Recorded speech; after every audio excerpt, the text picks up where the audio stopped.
Welcome to TCS World Travel's Discovery Series. We are so happy to have you join us today as we embark on a virtual journey with renowned archaeologist and professor Bill Saturno. Bill is a beloved on-trip private jet veteran. Today, we will explore how the civilizations throughout history have grappled with the idea of the vast universe and their place within it.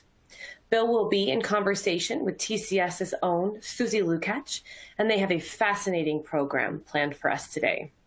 My name is Brooke Galloway, and I have been with TCS for just over 8 years on the business development team. I'd like to cover a quick housekeeping item before we get started, or a few of them actually. First, please turn the volume all the way up on whatever device that you're listening in on today. Now, your audio automatically muted when you joined, but you can reach out to us in real time by using the Q&A box on the bottom of your screen. Please click on the button and type in any question or concern, and we will respond during the broadcast. Your submissions are private, visible only to our TCS staff. Please use this to contact us, especially if you're experiencing any technical issues. We have staff ready to support you. And your screen should currently display the presenter box where you see me, as well as the presentation box that says TCS World Travel. Your presenter and presentation boxes are resizable and movable, and you can click the ribbon at the top of the boxes with your cursor to move them or to resize them to make them fit your particular screen. And please take a minute to configure these boxes to best fit your device now. Also, on the bottom of your screen to the right of the Q&A box is the resources button. If you click on that button, you will find the TCS journey itineraries and travel information. All of these are downloadable during the webcast. To the right of the resources button is the speaker bio, where you can learn a bit more about Bill and his background. Similarly, we will be sending out 2 polling questions during the event today. You will see those appear in the TCS presenters box.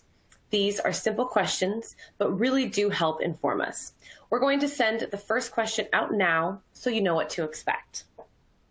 The question is, have you ever traveled with TCS or one of our partners before? Simple yes or no. Terrific. All right, well, we see those coming in already. Thank you so much. Finally, to the right of the speaker bio box, there is a survey that you can take anytime during the presentation, or it will be emailed to you after. It's only 3 questions and will just take a couple minutes, and it's very helpful as we plan future events like today. And without further ado, it is my sincere pleasure to introduce my colleague, Susie Lukacs.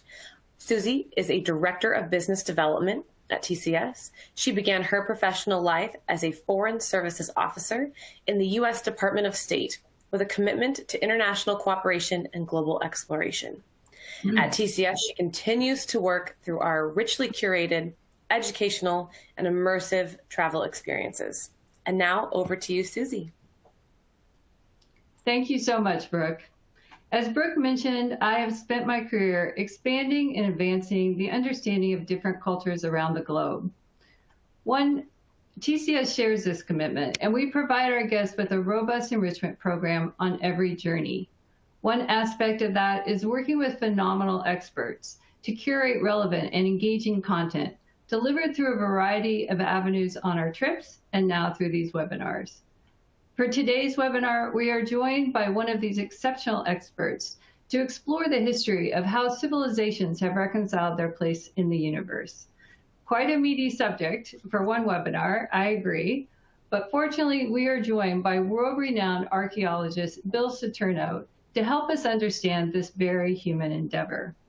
Bill began his distinguished career by discovering ancient Mayan creation murals in San Bartolo, Guatemala.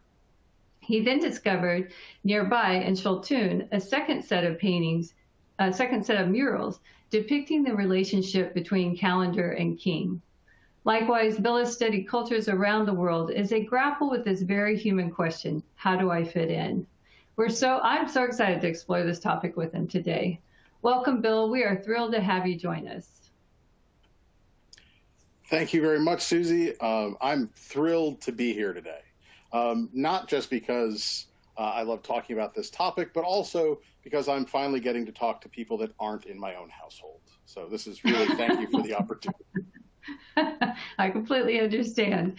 And well, we are thrilled to have you with us, and we have a lot to cover. So let's jump right in. This webinar is all about one of humanity's biggest questions. How do we fit into the universe? Or, as we'll learn today, some cultures viewed it as, how does the world fit around me? So can we begin today by exploring some of the earliest examples of creation myths and origin stories together? Of course. Yeah, I mean, as you said, we essentially, there isn't a time where there have been humans when we haven't asked this question. It's really a defining human characteristic. So long as we've been on the planet, we've been asking the question, how is it that we fit in?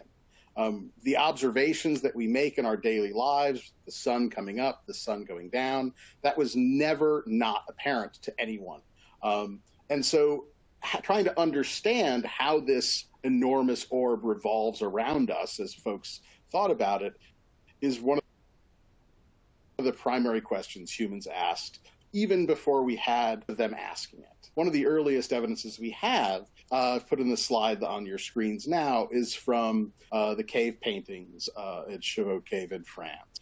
And one of the reasons that I put this up isn't just because it's some of our earliest expressionary art, but also because the cave itself, where it was painted, is illuminated during the sunset on the summer solstice, right? So it took very specific knowledge on the part of the painters to use this particular bit of the grotto in order to demonstrate their knowledge of how the sun rose and fell, how it moved through the sky throughout the year. So, as I said, this is our earliest example that we have in terms of archaeological evidence, but we certainly should consider that human beings have been asking the question long before this example as well. This dates to around 16,000 BC. So in terms of creation mythology, you could talk about any particular region of the world, and their creation mythology would in some way involve how human beings come to be on the surface of it. That's just the standard as to what we should expect. It's the big question that we're always asking. I put this image up, which is the pantheon from Greek mythology, simply because it's a mythology that a lot of people are familiar with in terms of the gods, what they're in charge of. We all learn about this kind of thing in school. But I also chose this because it's one of our primary examples of how ideology really shapes the science around understanding our place in the world. And so the Greek myth that I wanted to just mention briefly is, of course, Zeus defines where the center of the world is. He sets two eagles at edges of the world on opposite sides in order to have them fly together. And they fly across the globe at equal speed, and where they meet is by definition the center of the world. And he marked that center of the world with a stone. In fact, the stone that his mother had fooled his father into eating in order to allow Zeus to be created and to become the king of the Olympian gods. They marked that stone actually on Earth with an actual stone at the site of Delphi. And you can visit the Omphalos stone today. It's in the museum there in Delphi, in Greece. And what that showed was they were trying to identify a very important place ideologically, that is the location of the oracle with this particular creation myth. So this is an image from the other side of the world.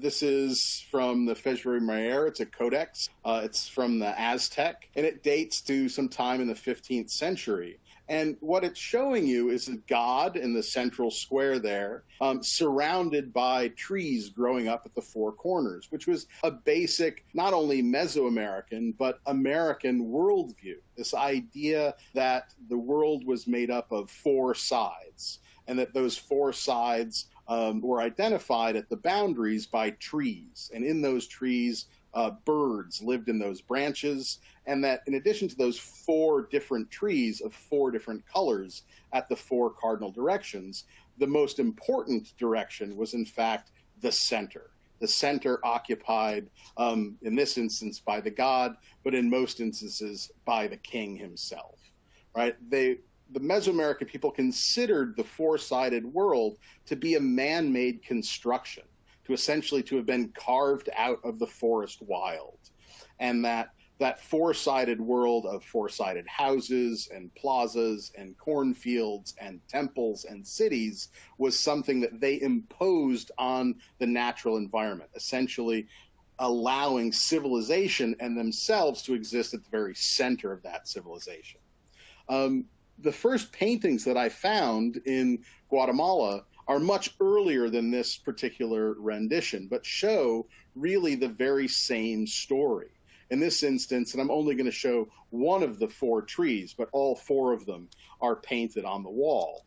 And that in each of those trees, there's this monstrous bird, and in front of that bird, as you see highlighted on the screen now, was this protagonist. He's the patron deity of kings, and he lets his own blood and offers a sacrifice at the base of each of these trees. And those trees aren't just defining east and west, where the sun rises and where the sun dies, but also the perpendiculars, north and south, or even maybe up and down. It's hard to say which directions they're really talking about, other than that primary east to west axis that was so important to them.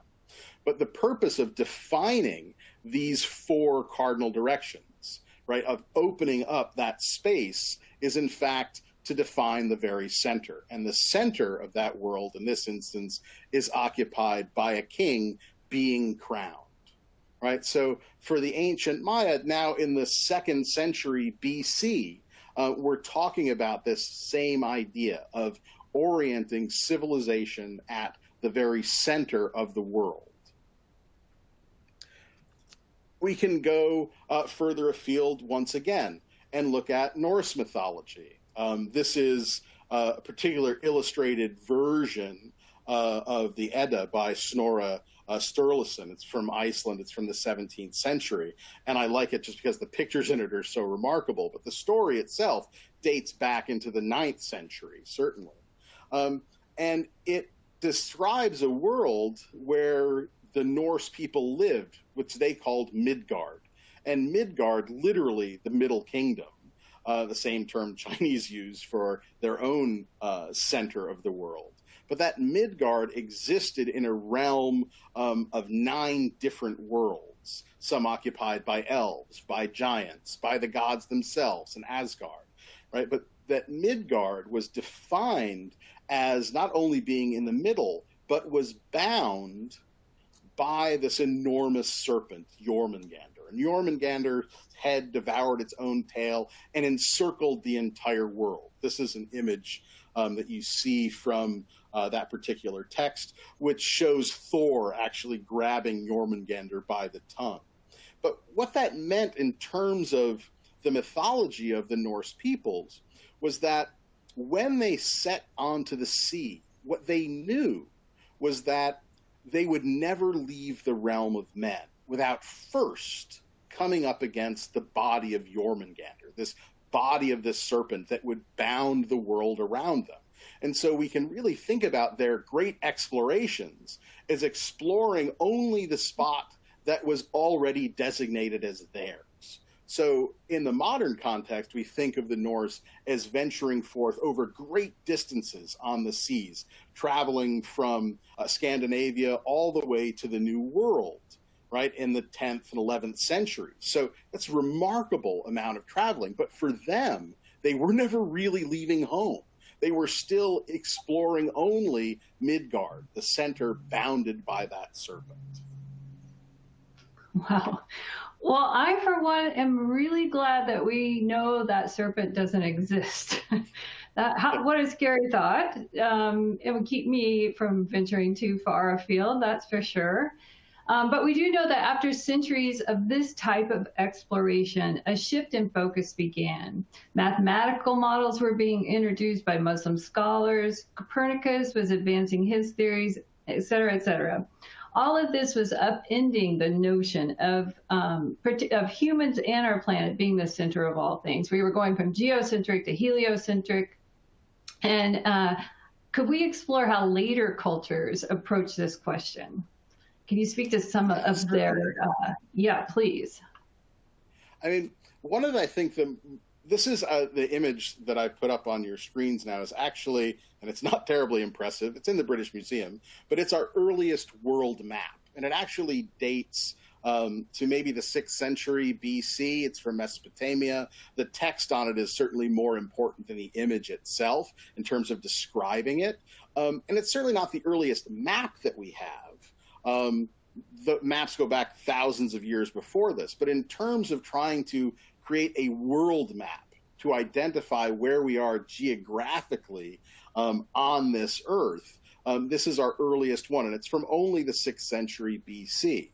But it represents a number of conventions that were still in play for the next 1,000 or so years in terms of others that were making maps. And it really highlights this distinction between cartography and cosmology, because cartography was really serving travelers. It was serving people that were moving about the planet. And there were certainly many great travelers, and that expansion of viewpoint, moving from where you knew you were the center to someplace else where they also thought they were the center, is certainly something that opened the eyes of many scholars and individuals moving about the globe. One of the first ones that I love, this particular traveler, Xuanzang, from China, he was from the Tang Dynasty, and he dreamt that he should travel to India in order to research the Buddha.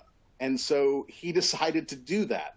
Now, travel was forbidden from China at that point, so he had to sneak out of the country across the desert. He travels to Samarkand and Kashgar and as far as Afghanistan before heading down into India. And in India, he lives for a number of years. It takes about 40 years for him to make his entire journey. He returns eventually to China, bringing with him 700 texts in Sanskrit, which he dedicated his life to translating into Chinese. This is just a map to show the great distance that Xuanzang travels in the 7th century.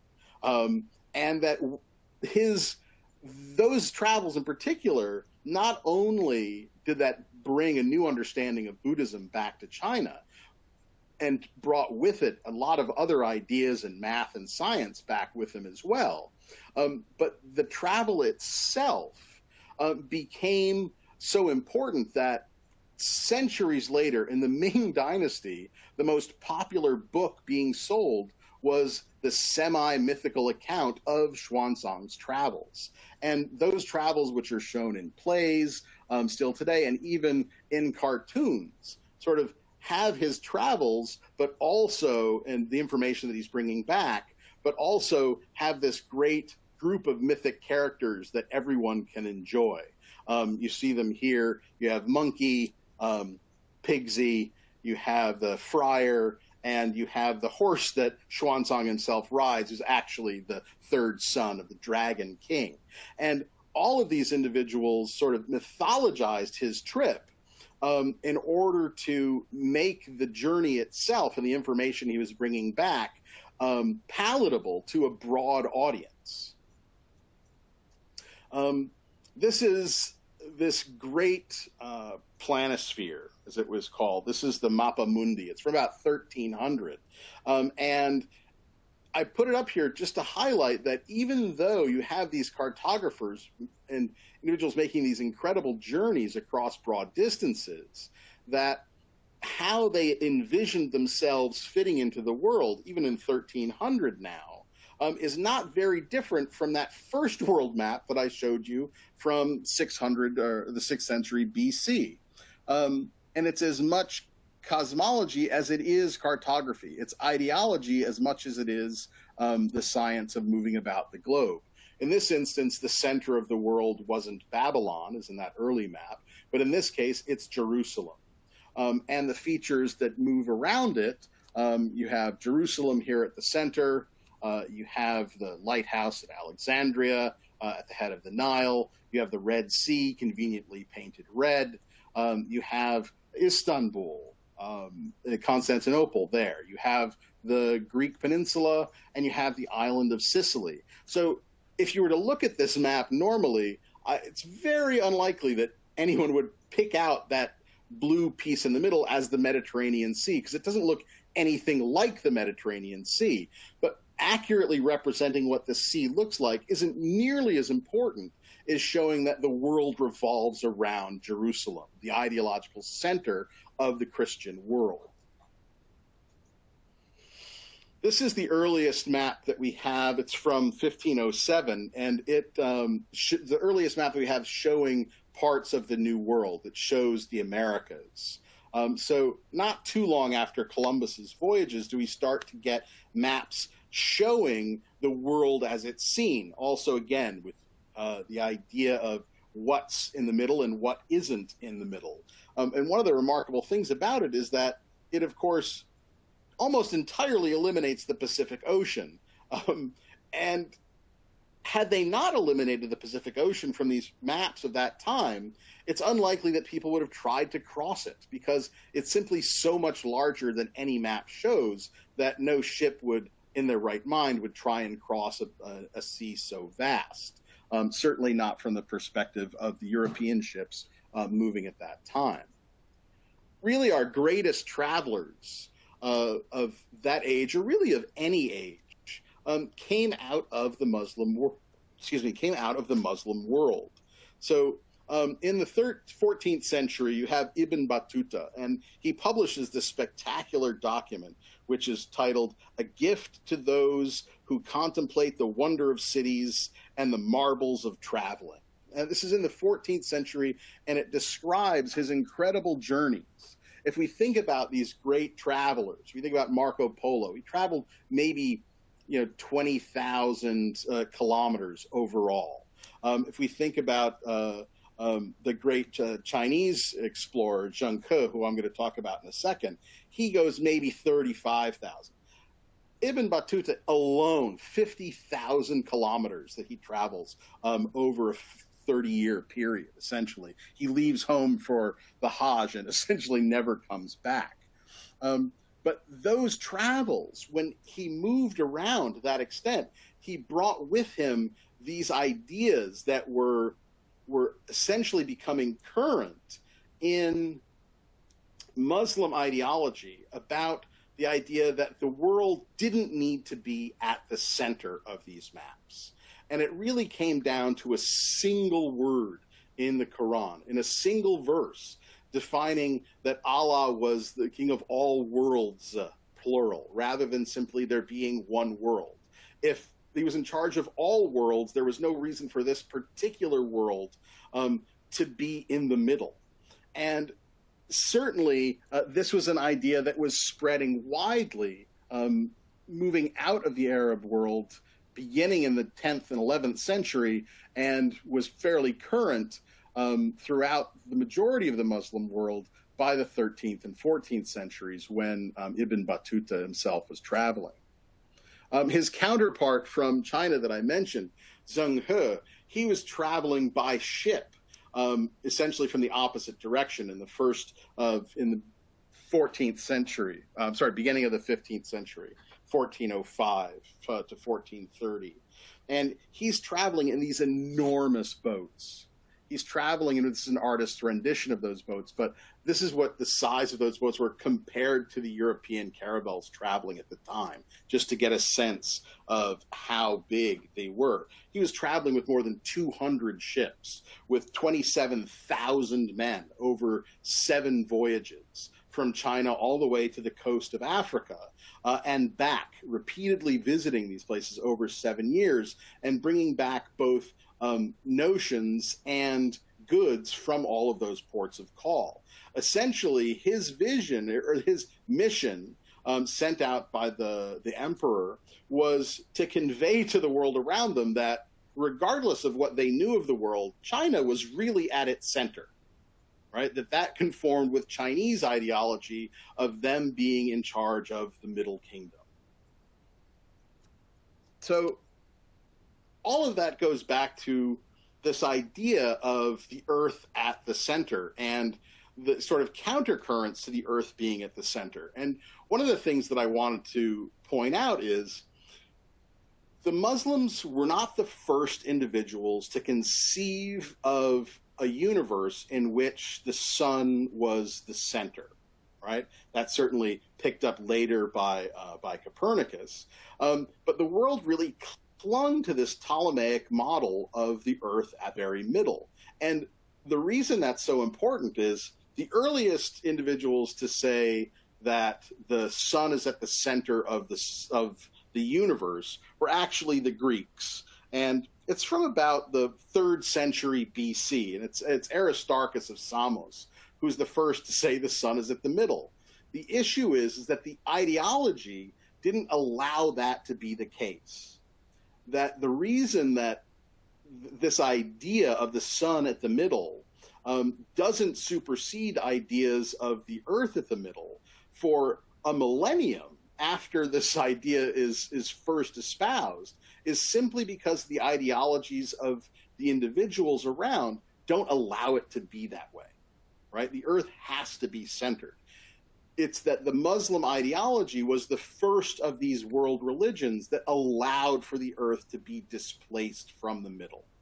And that's why the idea became current there before it was current elsewhere, even though the idea itself didn't originate in that part of the world. Now, for the Maya, my personal favorite, really, the Maya had a system which automatically placed them at the center of the world, regardless of what sun, moon, planets, and stars did. And the reason for that is their very numerical system was based on the ability of human beings to count their fingers and toes. We're accustomed to a base 10 system. The Maya are accustomed to a base 20 system. And in that base 20 system, the number 20 is the same thing as a human being. So if you can identify and calculate in these numerical tables, if you can calculate the periods of sun and moon and Mars and Venus and do all of that in cycles of 20, what you're actually doing is unlocking the keys to the universe based on your understanding of your own fit within it, right? Because you're a 20. In fact, the linguistic terms for 20 and man are the same. Winal, winik. They're from the same root. And so being able to find 20s in the universe is being able to find yourself as the basic component upon which the universe is built. And the important individual to manifest that is, of course, as I pointed out earlier at San Bartolo, the Maya king. And the events in a Maya king's life were intended to reflect and to repeat events that had happened earlier in mythology. This is the room at Shultun that I excavated in 2010 to 2015. And the numerical tables in this room are essentially astronomer priests' whiteboards. These are the notebooks there where these guys are figuring out the information that's going to guide the king in ceremony, that they're calculating these periods of 20 years, of 20 days over and over and over again into the millions, so that they're moving thousands of years into the future and also moving thousands of years into the past. This is a date that's recorded on the wall of this room, which takes place 34,000 days in the past. Took place on the 25th of September of 3207 BC. The room was painted in 762 AD. So nearly 4,000 years later, the room is being painted, but they're highlighting this date because it was relevant to the king repeating a cycle over and over again. And the guys in charge of that were also calculating periods of the moon and the stars and the planets around them. And all of these tables are being used over and over again, erased and then corrected again and again so that the information can be refined. And what's remarkable is that the same information was being used, was recorded in codices, in books that were made in probably the 13th or 14th century, so 700 years after these paintings, but weren't discovered until they were turned up in European libraries in the 19th century. So there was this whole other group of people trying to understand their place in the world based on mathematical calculations and involving themselves in the very center of the idea of creation. And they were doing that in order to reinforce that ideology, right? So one of the things that's so important about this discussion about how men mathematically or through observation, through calculation, through exploration, are able to interpret their role in the universe and the universe's role around them is intimately tied to their worldview. It's intimately tied to how they see themselves ideologically beyond the mathematics, right? The Maya tried to incorporate both of those into one system that made sense and helped people to stay at the very center. And this is just an image from that room of the individuals making those calculations. These are the calendar priests, if you want to think of them that way, painted black like the night sky, actually painted with a special paint that had mica in it so that when torchlight hits it, it reflects that light. It sparkles like the night sky. So these are these sparkly black painted priests that we see there.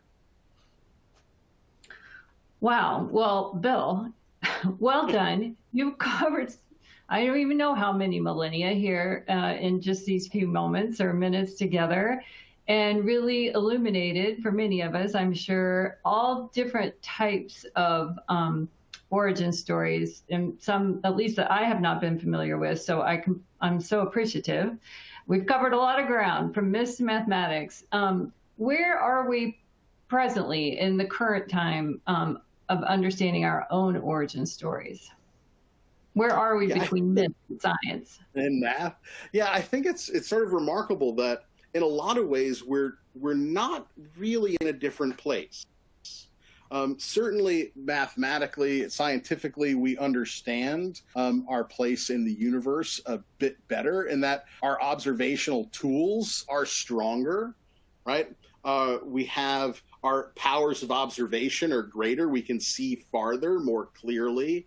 One of the things that's so remarkable, I put up this image, is that, not only is the Earth not the center of our solar system, but the sun isn't the center of our galaxy, and our galaxy isn't the center of really anything.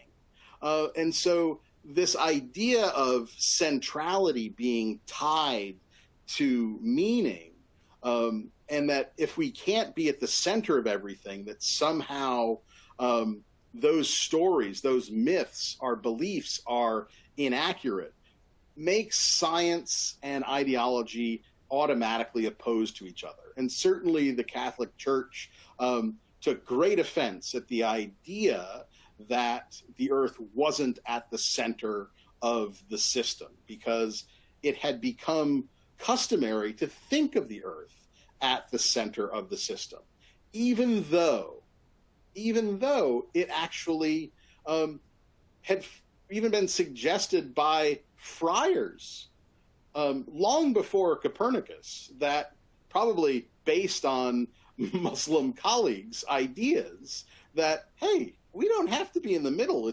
we're really important in the eyes of God because we're his creation, and all of his creations would be important. Therefore, we don't have to hate the scientists that are telling us we're not in the middle of things. But the idea was, if one thing was false, all things would be false. right? And so it's very hard for those ideas to be replaced.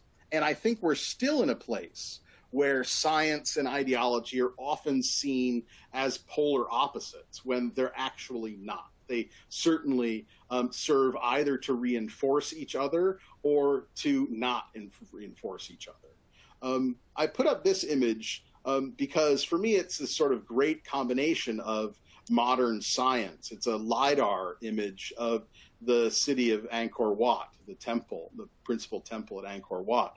And I love this image mainly because it's using these new technologies to have a better understanding of these ancient constructions and the extent to which, though buried by forests today, we can identify features that even walking the forest you can't see. They're simply invisible to the human eye, but clearly present there. But one of the reasons I put this up there is because the city of Angkor Wat, like, it was built with a specific message, and that message is we're at the center of the world. Anyone that visits is to understand that Angkor Wat is essentially an enormous mandala, right? It is an enormous model of the world itself. With the realm of humans on the edge, moving up to the sacred peak of Mount Meru at the very center. And if you look at the art on Angkor Wat, it tells that very same story of essentially the creation of Earth itself. And so in the 12th century, they brought all of this wondrous engineering to bear in order to create a monument to demonstrate to anyone that visited, to anyone that would see it, that they were in fact at the center of the world, right? And so that they are combining this idea of their own sciences and their own mathematics in order to reinforce that ideology of humans at the center. And I don't think that that's changed very much. I think that if you look at the United States, we love to think of ourselves as the center of the world economic system. We love to think of ourselves as the center of democracy for the world as a model. If you go to China, they like to think of themselves at the center of the world economic system. They like to see themselves as the center of, the idea of socialist thought, right? Those don't have to be related to a reality. Those are ideological principles, but they're ideological principles that guide how we interact with others.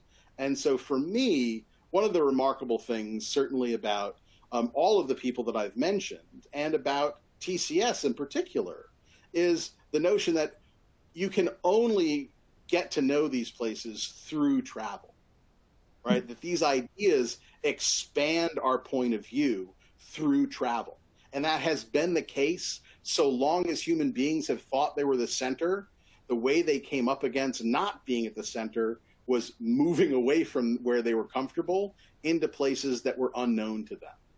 Bringing and sharing ideas from afar was the way that all of this knowledge was not only arrived at, but shared. And sometimes that knowledge reinforced their own ideas. They're like, oh, we're clearly the center of the world. These people we're dealing with are not nearly as cool as us.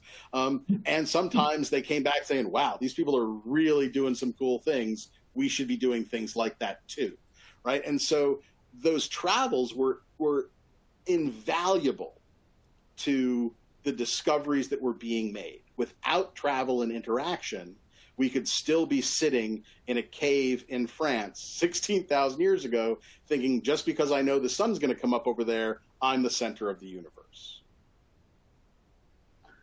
Wow, Bill, well said. A lot to unpack here today, and it's just fascinating. And it looks like also in Angkor Wat, I'm just calling out, is that a serpent that they're all holding on to?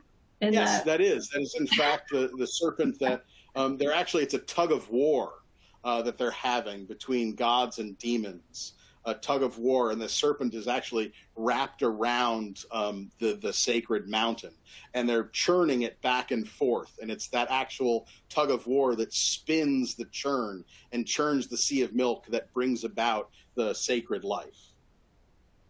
Wow, there's some commonalities here in the old serpent story. So that in alone is fascinating. It's really, you've done an amazing job condensing all of this into this one webinar. So thank you so much. We're just, I feel personally thrilled and honored that I've been able to participate today.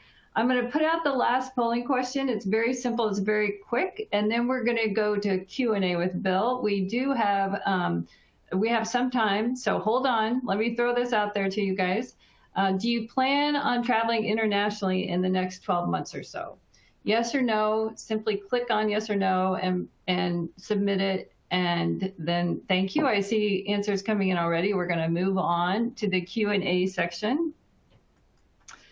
And I am going to have to put my glasses on for this part. The first question that came in today is somebody that's traveled with you. I won't say his name out loud, but he sends his best to you. And he's now reading Prisoners of Geography and asks if you have also read it. And he sums up this book by saying the premise is that people are highly defined over the centuries by where we live. That is, nations become rich or powerful due to the rivers or climates, et cetera, than their own human trials. Can you comment on this? Well, first I would say thanks for coming. Second, I have not read it, but I will, as if you've traveled with me, you know, whenever someone presents me with a book I haven't read, I will probably be going to Amazon in the next few moments in order to have it delivered to me. That'll be next week's read, I'm sure.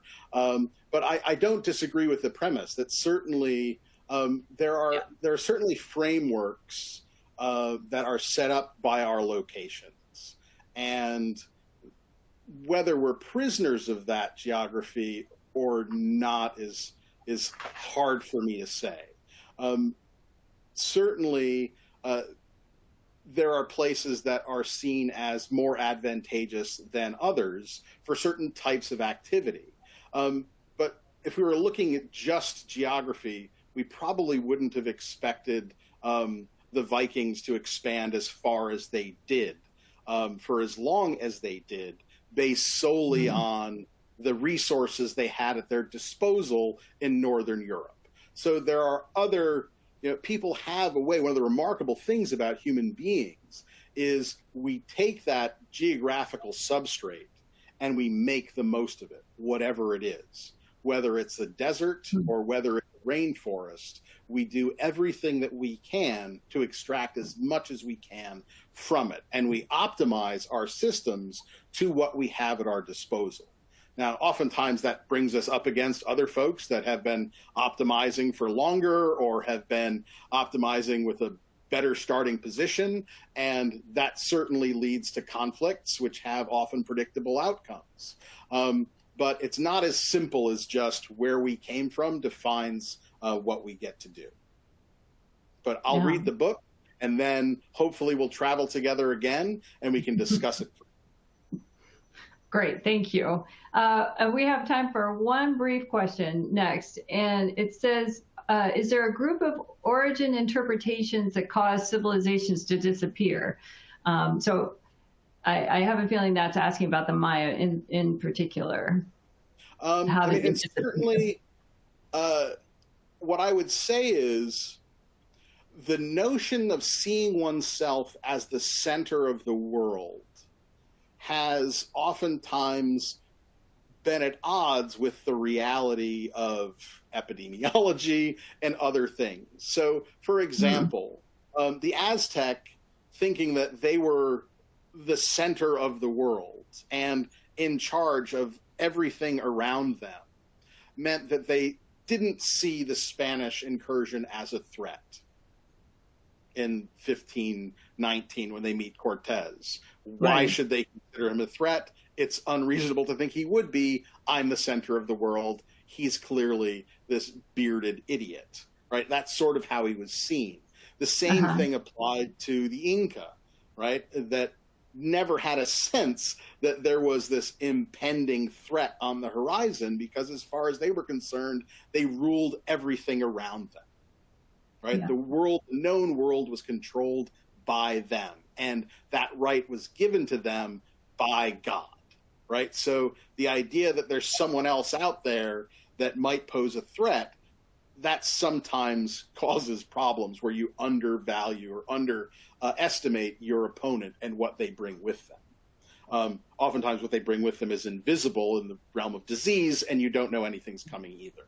And so certainly ideology can play a role in terms of the outcome of conquest, but it's not necessarily because you think someone else is better. It's often because you think you're the best, and then you find out that, oh, they have a different idea about that. Right, right. Well, thank you so much. I know I speak for everybody today that you have enlightened us beyond where we were an hour ago. So thank you so much. And fascinating exploration into that quintessential human question. We've run out of time for the two of us, but I'm going to send it over to Brooke to wrap up the webinar. And I know I speak for everybody, Bill. Thank you so much. And certainly just to say in closing, for folks that are sending in questions, they are going to forward questions. If I get a chance to answer them on air, they'll forward those questions to me, and I'll reply to those questions. The answers will be sent out to you. Absolutely. Thank you. Absolutely. Oh my goodness. Thank you, Bill and Susie, for enlightening us today. You brought to life why so many of us love to travel to these incredible places. The program today allowed us to consider what the center of the world has meant throughout our world's history, and how seeing these amazing destinations in person also helps recenter our thinking. For those of you listening today, you can download more information about TCS and our journeys, as well as the upcoming trip that Bill is joining us on in the resource section of the webinar. And please reach out to us at TCS if you have any questions, or your trusted travel advisor. Remember to let us know what you thought about today's presentation by completing the survey. Again, it's just 3 quick questions, but it definitely helps us keep informed as we're preparing for future presentations. It will also be emailed to you afterwards today. And of course, a big thank you to you, our audience, for joining today and your interest in learning about the world's beautiful and ancient cultures. Like all of you, we are eager to get back out in the world and explore this amazing planet.